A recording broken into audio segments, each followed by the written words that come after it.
Dear students, today we are going to celebrate pre-Ugadi festival celebrations at our school. See here, these are all the ingredients we make to Ugadi Pachadi. Now I am going to explain these items. Dear students, మనకి తెలుగు సంవత్సరాలు 60 ఉంటాయని మనకు తెలుసు కదా, మీరు నేర్చుకున్నారు కదా. ఏంటవి? ప్రభవ, విభవ, శుక్ల, ప్రమోదూత, ప్రజోత్పత్తి, ఆంగీరస, శ్రీముఖ, భావ, యువ, ఇలా ఉంటాయి కదా. ఇప్పుడు మనము ప్రస్తుతము విశ్వావసు నామ సంవత్సరంలో ఉన్నాం. ఏం సంవత్సరము? విశ్వావసు నామ సంవత్సరం. టుమారో మనకి న్యూ ఇయర్ వస్తుంది. మనం January 1 ఇంగ్లీష్ వాళ్ళది January 1 ఎలా సెలబ్రేట్ చేసుకుంటామో, మన తెలుగు వాళ్ళకి ఉగాది అనేది చాలా ముఖ్యమైనది. రేపు మనకి న్యూ ఇయర్ వస్తుంది. న్యూ ఇయర్ కి శ్రీ పరాభవ నామ సంవత్సరం. ఏంటది? పరాభవ నామ సంవత్సరం అనే కొత్త సంవత్సరంని మనం రేపు సెలబ్రేట్ చేసుకుంటున్నాం. మనం ఈ ఉగాదిని ఎప్పుడు సెలబ్రేట్ చేసుకుంటామంటే, ఇంగ్లీష్ నెలల్లో జనవరి, ఫిబ్రవరి, మార్చి ఎలా ఉన్నాయి, తెలుగు నెలలు 12 అని మనం నేర్చుకున్నాం కదా. చైత్రం, వైశాఖం, జ్యేష్టం, ఆషాఢం. అలా ఫస్ట్ నెల ఏంటి? చైత్రం. చైత్రంతో ఈ సంవత్సరము ప్రారంభం అవుతుంది. ఇంగ్లీష్ నెలలు అయితే జనవరితో స్టార్ట్ అవుతాయి, తెలుగు నెలలు అయితే చైత్రంతో స్టార్ట్ అవుతాయి. కాబట్టి రేపు మనము చైత్ర శుద్ధ పాడ్యమి రోజున ఉగాది పండుగను సెలబ్రేట్ చేసుకోబోతున్నాం అన్నమాట.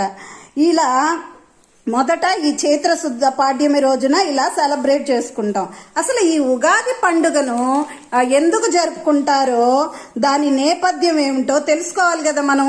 అసలు ఏ ఫెస్టివల్ అయినా ఎందుకు చేసుకుంటారు, ఏంటి రీజను అనేది, దాని నేపథ్యం ఏమిటో మనం తెలుసుకోవాలి. ఉగాది అంటే యుగానికి ఆది అని అర్థం. అంటే స్టార్ట్ అయ్యేది, ఆది అని అర్థం. పురాణాల ప్రకారము బ్రహ్మ ఈ సృష్టిని సృష్టిస్తాడు కదా, ఈ రోజున సృష్టించాడంట. బ్రహ్మ ఈ రోజున ఈ సృష్టిని సృష్టించాడంట. అందుకని ఈ రోజున ఉగాదిగా సెలబ్రేట్ చేసుకుంటారని ఒక కథనం చెప్తారు. ఇంకోటి ఏంటంటే, రాముడు రావణాసురుని చంపేసి సీతాదేవిని, లక్ష్మణుని ఈ రోజునే మళ్ళా అయోధ్యకి తీసుకొచ్చాడనేది ఇంకొక కథనం ఉంది. ఇంకోటి ఏంటంటే, సోమకాసురుడు అనే రాక్షసుడు ఉండేవాడంట. తస్కరించి ఆ వేదాల్ని చాపలో జుట్టేసి సముద్రంలో దాచిపెట్టాడంట. ఎక్కడ దాచిపెట్టాడు? సముద్రంలో దాచిపెట్టాడంట. అప్పుడు విష్ణువు తన అవతారాల్లో మొదటి అవతారమైన మత్స్యావతారం. మత్స్యం అంటే ఏమిటి? చేప అవతారం. మత్స్యావతారంలో సముద్రంలోకి వెళ్ళి ఆ వేదాల్ని తీసుకువచ్చి బ్రహ్మకి ఇచ్చిన రోజు అనే కథనం కూడా ఈ ఉగాది గురించి చెప్తూ ఉంటారు. ఈ ఉగాది ఎందుకు ఉగాది రోజున ఉగాది పచ్చడి మెయిన్ ఇంగ్రీడియంట్ ఏంటి? ఇప్పుడు సంక్రాంతి ఉంది. సంక్రాంతి రోజు మనకి మెయిన్ స్నాక్స్ ఏంటి? అరిసెలు కదా. అరిసెలు తింటాం. సంక్రాంతి అంటే అరిసెలు మెయిన్ చెప్తాం. అలాగే ఉగాదికి స్పెషల్ ఏంటి? ఉగాది పచ్చడి. వెరీ గుడ్, ఉగాది పచ్చడి. ఈ ఉగాది పచ్చడిని ఎందుకు చేసుకుంటారు అంటే, జీవితము ఒక్క రూపంలో ఒక్క దాంతో ఉండదు కదా. జీవితంలో రకరకాల రుచులు ఉంటాయి. మన పూర్వీకులు దీని గురించి చెప్పడానికి ఈ ఉగాది పచ్చడిని తయారు చేశారన్నమాట. ఇప్పుడు జాగరి ఉంది. ఆ జాగరి తీపి కదా, అది తీపి మన జీవితంలో సంతోషానికి నిదర్శనం అన్నమాట. మన జీవితంలో సంతోషాలు, ఆశ్చర్యం కోసం. నెక్స్ట్ కారం కూడా పెట్టున్నాం. కారం దేనికోసము? కోపం ఉంటుంది. మన కోపమే మన శత్రువు కదా, కాబట్టి కోపం అనేది కారానికి నిదర్శనంగా చెప్పారు. ఉప్పు కూడా యూజ్ చేస్తాం దాంట్లో.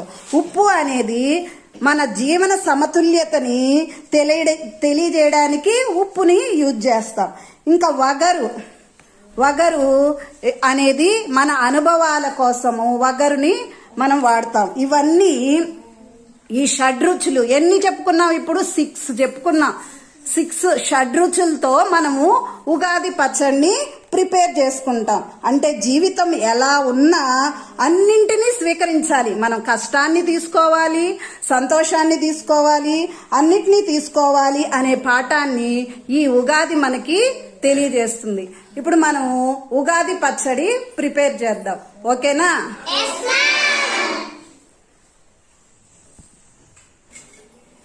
నౌ వీఆర్ మేకింగ్ ఉగాది పచ్చడి. ఫస్ట్ ఇది ఉంది కదా టామరిండ్ని బాగా ఇలా చేసుకోవాలి. నెక్స్ట్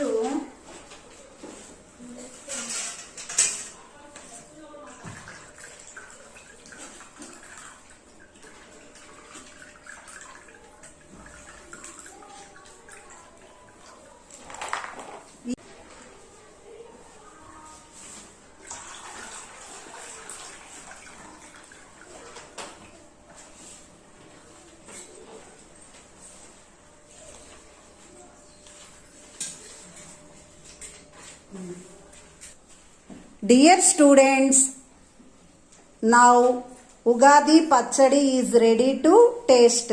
నేను టేస్ట్ చేసానమ్మా, చాలా బాగా వచ్చింది. అలాంగ్ విత్ పొంగలి ప్రసాదం పెట్టాం కదా మనం, పొంగలి. ఆ పొంగలితో దేవుడికి ప్రసాదం పెట్టాం. ఆ పొంగలితో ఉగాది పచ్చడి కూడా రెడీ అయిపోయింది. Now we're going to ready to taste.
వద్దు సార్, మనకి పెయింటింగ్ అసలు వాళ్ళ బొమ్మ